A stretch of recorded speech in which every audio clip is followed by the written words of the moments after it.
Врачи говорят, вакцина-профилактика на сегодняшний день остается одним из самых надежных способов защиты от таких тяжелых заболеваний, как полиомиелит, коклюш, дифтерия, столбняк и не только. Иммунизацию в нашей стране проводят согласно национальному календарю прививок. Все необходимые вакцины, в том числе препарат Пентаксим, в Ингушетии в наличии.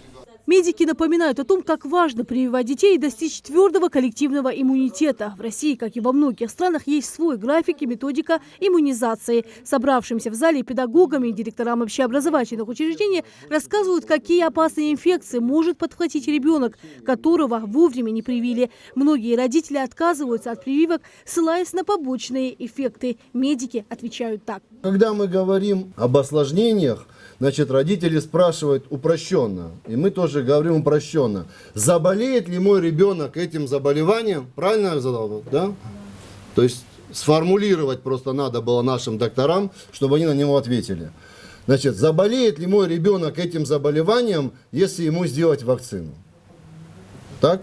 Начнем поэтапно. Первое. Чаще всего 99,9. У страха глаза велики, есть такое выражение, да?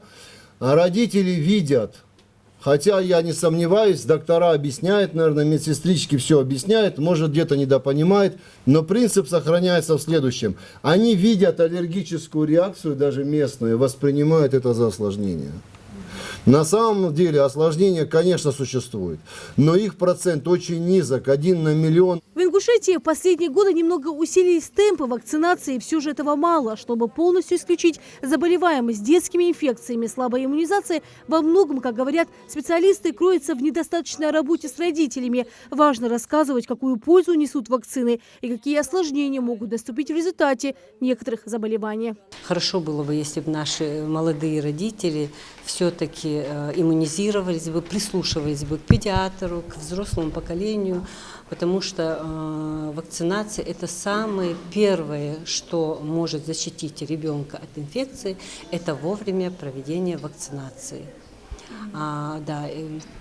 А насчет, по поводу иммунологических медицинских препаратов, то есть вакцины, на сегодняшний день вакцина есть, желающих прививаться, к сожалению, пока мало, но сейчас идут вовсю агитические мероприятия. Такая работа, она необходима и очень важна.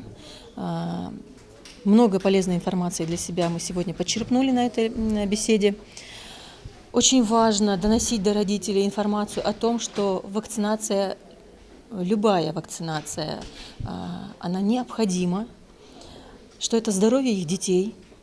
И это здоровье не только сегодня, а и завтра, а также коснется и их внуков, так как здоровое поколение рождает новое здоровое поколение. С родителями, конечно, мы проводим работу, беседуем активно каждый год. Говорим о необходимости вакцинации. Сегодня здесь присутствуют все школы города города Суджи и Суджинского района, потому что эти школы обслуживает эта Суджинская больница. На местах директора школ на сегодняшний день проводят работу, они проводят собрания с родителями. Классные руководители проводят беседы с детьми, что это нужно делать, что это необходимо делать, что это очень важно. Здравоохранение развивается с каждым годом. Сегодня в медучреждениях республики в наличии все необходимые отечественные и зарубежные вакцины. В больницах и поликлиниках строго соблюдают правила хранения, температурный режим и соседство препаратов. У нас здесь хранится вакцина, которую мы получаем непосредственно со склада, например, на месяц. Да? Вся вакцина маркирована, все хранится в температурном режиме, везде есть градусники. И этот градусник, температура поддерживается. Врачи говорят, мало просто любить ребенка. Родители несут за своих детей ответственность, и важно об этом помнить. Тем более сегодня есть все возможности защитить детский организм от заболеваний и последующих тяжелых последствий. Лина Цычоева, Ахмед Горбаков. Новости 24.